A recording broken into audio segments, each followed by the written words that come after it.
we have a teaser for the upcoming Amphibia Strange Voyage miniseries, and oh my god, and Sasha and Marcy are back? Not quite. According to series creator Matt Brawley, it's not a question of who they are, but who they aren't. What the hell is going on? Well, I'm gonna break down this teaser and give two big theories on who this new Calamity trio really is. Also, this teaser hasn't been released in high definition yet. Thankfully, the ever-talented Janky Bones redrew the new girls for me. With that said, let's dive right in. We open on a snail-shaped boat sailing the violent seas of Amphibia as our ensemble of beloved amphibians approach the brand new continent that surfaced after Anne blasted the moon into pieces. We already know Sprig and Ivy are part of the team in this expedition, but I'd wager that Hop Hop, Polly, Grime, Olivia, and Unin are all safe bets. They're fan favorites who have ties to the Calamity trio, so their inclusion would make sense as it's a great opportunity to see how they would react to these new characters who resemble the girls. Those pre-established relationships will likely be crucial to the story of these new characters and their overall arcs. I'd be surprised if more characters weren't along for the ride though, especially with this being an expedition into uncharted territory. Felicia Sundew is implied to be involved since she's the one who told Ivy about it in the first place. Sylvia also makes sense as that would complete the Sundew family's presence, and she's dating Hop Hop. Lago and Wally would also be perfect fits, given that fans love them and they both have strengths that they could contribute. The new continent appears to be surrounded by a force field with runes similar to those that used to be scattered throughout Utopia when King Andrias had the Calamity Box in his possession. So presumably, this new location might have a similar power source to the box, or at least be imbued with some sort of magic.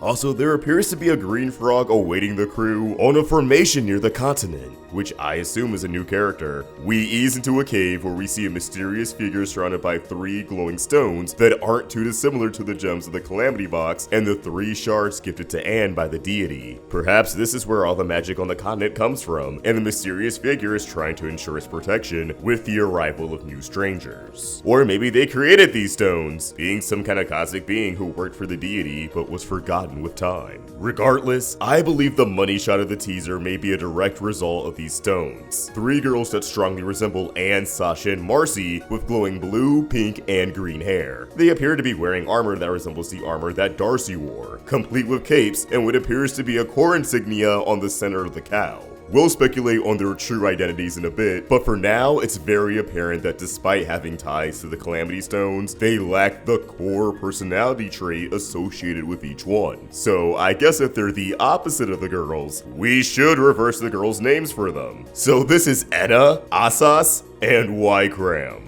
Enna is void of any heart, evident with her giant soulless black eyes and blank expression across her face. Like Anne, she's missing a shoe, although it appears to be her left shoe, whereas Anne lost her right. And instead of having a twig lodged in her hair, she holds one in her hand. Real Frisk vibes. Ahsas is devoid of strength, which can be read the most through her personality, as she's depicted as frightened and feeble, whereas we all know Sasha's pretty tough and honestly a little scary herself. Ycram presumably lacks any and all wit, which I think is shown through the fact that she's leading the group, a stark contrast from how Sasha was the group leader of the trio prior to Amphibia. But Ycram doesn't actually seem to be doing much leading and is instead carelessly running into a situation without any plan or strategy. She goes into everything blind, the kind of shoot first and ask questions later. I can't wait to see how the frogs react to this new trio. Their similarities and stark differences to Anne, Sasha, and Marcy. What kind of internal and external conflicts could arise from that? Also, this new trio looks kinda like Chibi's, which I actually don't think is purely a matter of art style or perspective.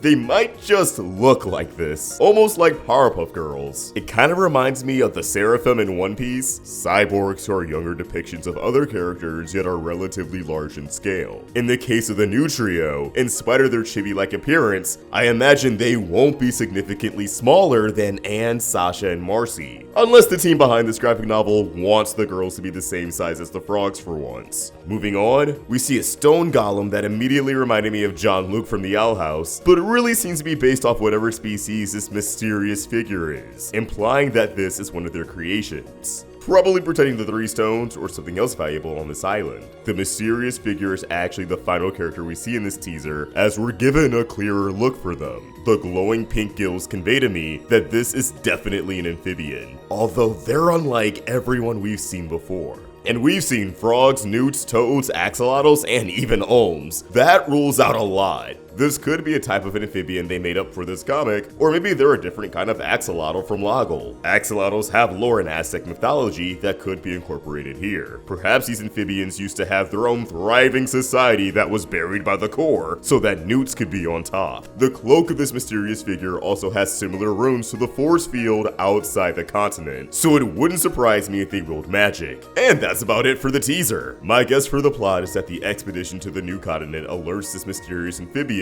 who suspects that the team is here to finish whatever Aldrich and the Corps started thousands of years ago. Maybe even stealing some sort of MacGuffin. So this amphibian sicks the stone golem and potentially even this new trio on the frogs. Or the new trio is an unforeseen third party that shakes things up for everyone else. That said, let's finally theorize about the new kids on the block. I want to start by throwing out my initial theory that immediately came to mind when I first watched the teaser. Maybe this new trio are actually avatars of the stones sent by the deity. I mainly thought this because of the order of events in the teaser. These stones being followed up with the reveal of these new characters leads me to believe that there's a direct connection. Not to mention these stones resemble the 3 shards that the deity gave Anne so that the box could have enough juice to get them back home. Although these stones are much larger. Maybe for whatever reason, the deity sees that the gang is struggling on their voyage and decides to help them out by manifesting these avatars who happen to be very reminiscent of old friends. But these new companions are also a trial of sorts by the Guardian. The planters and company have to help these avatars get their heart, strength, and wit back, if they hope to get their hands on whatever they're after. Honestly though, I'm not putting as much stock in this as again, this was my first reaction before I really processed what my eyes were seeing. I put way more faith into the other popular theory that has been making the rounds on the internet. That being that these girls are failed experiments by the Corps. We know that Andrias' ancestors experimented on numerous species from other dimensions that they come into contact with and subsequently enslaved. The shadowfish and mossmen being prime examples. It only makes sense that the Corps would have found a way to experiment on Anne, Sasha, and Marcy right under their noses, capitalizing on the fact that the human race is capable of wielding the power of the stones, creating these clones that can maintain their calamity forms at all times, instead of only being able to tap into it for a limited window, hence the glowing hair. It would have been extremely easy for Andrias and the Corps to obtain Anne, Sasha, and Marcy's DNA. They've been all over Amphibia, and they've spent an extensive amount of time in the castle. When you consider that the Corps was able to implement itself into the goddamn moon, it's not too far-fetched to think that it was able to survey the girls from afar, collecting data on how they strategize and fight. Look, Matt Brawley is a Dragon Ball fan, and if you know anything about how Cell was created, which was through Dr. Gero using robot bugs to spy on Goku and friends, then you can see how the Corps could have very easily have done something similar with the girls. Plus, the fact that they look like they have the Corps insignia on their armor strongly implies that there's a significant connection. If this is the case, I imagine they're showing up now as another protocol by the Corps. Perhaps they awakened prior to the voyage and followed the squad to this new location, similar to Frobo following the planters to Notopia and then to Wartwood. Just like how the Corps plan to ram the moon into Amphibia,